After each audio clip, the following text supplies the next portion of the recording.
राधे राधे, श्री शिवाय नमस्तुभ्यम। और आप सभी लोग कैसे हो? आज कितनी तारीख है? आज है 17 तारीख।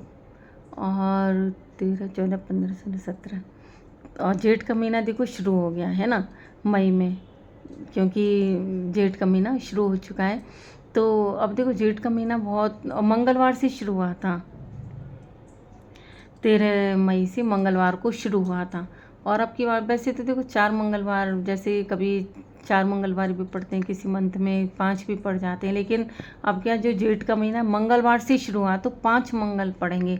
और जो ये जेठ के महीने में मंगलवार होते हैं, इसका बहुत ही ज़्यादा प्रभाव होता है। मतलब ये समझ लीजिए कि इसमें अगर हनुमान जी की पूजा करते हैं तो नॉर्मली जैसे पुण्य फल मिलता है, इसमें 100 गुना अधिक पुण्य फल मिलता है मंगलवार में हनुमान जी की पूजा करने से। क्योंकि देखो इसमें ज़्यादा महात्म क्यों बताया गया है, क्योंकि भगवान श्री राम मिले थे सुग्रीव से, तो और सुग्रीव से मिले थे और हनुमान बाबा से मिले थे, है ना। हनुमान बाबा से मिले थे, मतलब इसका ज़्यादा महत्व है। हनुमान बाबा बहुत खुश हो गए, क्योंकि हनुमान बाबा भगवान श्री राम को बहुत प्यार करते हैं। तो जब हनुमान बाबा मिले तो उनको बहुत खुशी हुई भगवान श्री राम से मिलके। तो मंगलवार को जैसे 5 दिन लगातार पूजा करो तो मतलब फल मिलता है, बहुत ज़्यादा मिलता है। लेकिन 5 दिन लगातार नहीं हो पाए तो 5 मंगलवार अब की बार पड़ रहे हैं। जैसे कि 13 मई का पड़ा था 13, फिर अब पड़ेगा 20, फिर 27 का, फिर 3 का, फिर 10 जून का, 3 जून का, 10 जून का, इस तरह 5 मंगलवार। अभी एक तो निकल गया, अब दूसरा मंगलवार आएगा। अगर पहले आप लोग ज़्यादा कुछ नहीं कर पाए हों, मंगलवार को नहीं पता रहती, इसको बुढ़वा मंगल भी कहते हैं, तो अब की बार कम से कम जैसे हनुमान चालीसा अगर आप नहीं पढ़ते, हनुमान चालीसा पढ़ लो। सुंदरकांड पूरा नहीं पढ़े तो 5 दोहे पढ़ लो, 5 चौपाई पढ़ लो, कुछ भी पढ़ लो थोड़ा बहुत, तो इससे मतलब कई गुना अधिक फल मिलता है। अगर आपसे बन जाए तो आप हनुमान जी के मंदिर में भी जा सकते हैं।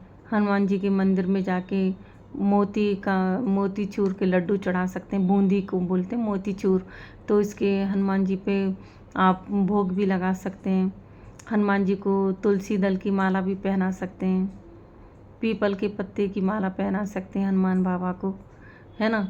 और जितनी पूजा बन जाए हनुमान जी की, हनुमान जी पे चोला अगर आप चढ़ा सकते हैं चमेली के तेल में, या तेल जैसे चमेली के में ज़्यादा ठीक रहेगा, तो हनुमान जी पे चोला भी आप चढ़ा सकते हैं, तिल के चमेली के जैसा भी, इस तरह से तो बहुत पुण्य की प्राप्ति होती है। तो इस तरह से ये जो जून के ये जो होते हैं जेठ का महीना, और उसमें देखो गंगा स्नान का भी विशेष महत्व है, क्योंकि अब जून के महीने में गंगा दशहरा पड़ेगा, जेठ का ही महीना कहलाएगा ये। अब 13 मई से जैसे शुरू हुआ तो इसमें गंगा दशहरा भी होगा, शनिदेव की जन्मदिन भी आता है। तो ये जो जेठ का महीना होता है, मतलब जैसे इसमें भी दान पुण्य करना, पूजा पाठ करना, नियम कर्म करना, इसमें बहुत विशेष महत्व होता है।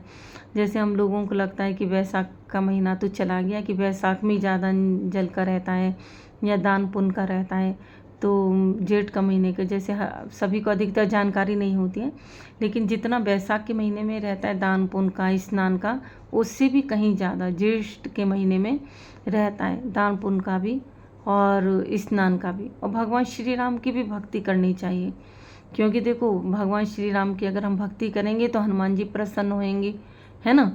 और देखो भगवान श्री राम की भक्ति से तो बहुत ही ज़्यादा पुण्य मिलता है। एक तो भगवान शिव भोले बाबा बहुत प्रसन्न हो जाते हैं, भोले बाबा तो श्री राम ऐसे करते रहते हैं। जैसे हमारी पार्वती माता हैं, वह भी श्री राम रामेति रामेति रमे रामे मनोरमे सहस्र नाम तत्तुल्यम राम नाम वरानने। अभी मैं थोड़ा पानी पीऊँगी, मुँह सूख रहा है इसलिए थोड़ा सा ऐसे होंठ को ऐसे कर लेती हूँ, तो क्षमा चाहती हूँ।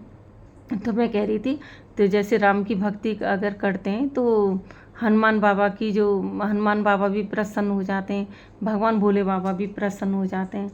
तो इसलिए भगवान श्री राम का जैसे विष्णु सहस्त्र नाम का पाठ अगर बन जाए गुरुवार को तो कर लो, नहीं तो एक बहुत संक्षेप में विष्णु सहस्त्र नाम भी है, राम रामेति रामेति रमे रामे मनोरमे सहस्र नाम तत्तुल्यम राम नाम वरानने। माँ पार्वती इसी को हमेशा जपती रहती थी, पूरा पाठ करती थी। तो भगवान शिव बोले इसमें तो बहुत समय लग जाता है, तुम्हें इतना बोल लिया करो, राम रामेति रमे रामे मनोरमे सहस्र नाम तत्तुल्यम राम नाम वरानने। और आज शनिवार है, देखो आज भी आप लोग मंदिर जाना चाहिए।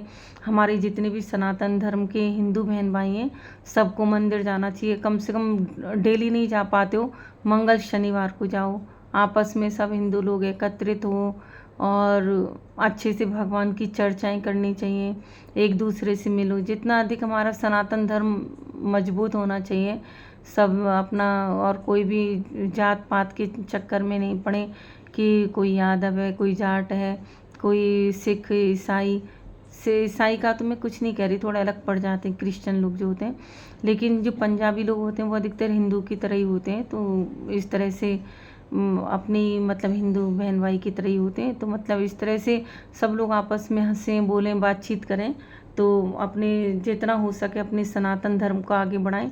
और मोदी जी, योगी जी और अमित शाह, ये तो मैं तो इनको त्रिदेव की तरह मानती हूँ, ब्रह्मा विष्णु महेश की तरह, क्योंकि ये तीन शक्ति ऐसी हैं जो हमारे देश की सुरक्षा कर रही हैं इसे। और हमारे देश की सीमा पे जो भी हमारे आर्मी के सैनिक हैं, उनकी लंबी उम्र के लिए मैं भी दुआएं मांगती हूँ कि उनकी लंबी उम्र हो, वो हमारे देश की सीमा पे तैनात रहते हैं।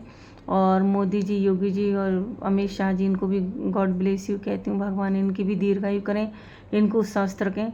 और आप लोग सब भी जो भी हमारे हिंदू धर्म के सनातन बहन भाई हैं, इनके लिए रोज़ प्रेयर करें, इनका स्वास्थ्य ठीक रहे, इनकी दीर्घायु हो। कम से कम हम अपने देश के लिए कुछ कर नहीं सकते हैं, कम से कम दुआएं, आशीर्वाद तो दे सकते हैं। तो इसलिए मैं यही चाहती हूँ, हमारे जो देश के योगी मोदी जी, अमित जी हैं, हमारी सीमा, देश की सीमा पे जो हमारे फौजी भाई हैं, उनके लिए कम से कम प्रेयर ज़रूर करना चाहिए। आपको वीडियो अच्छी लगे तो लाइक करना, सब्सक्राइब जिसने नहीं किया सब्सक्राइब करना, कमेंट बॉक्स में राधे राधे लिखना, बताना कि आपको वीडियो कैसी लगी। राधे राधे।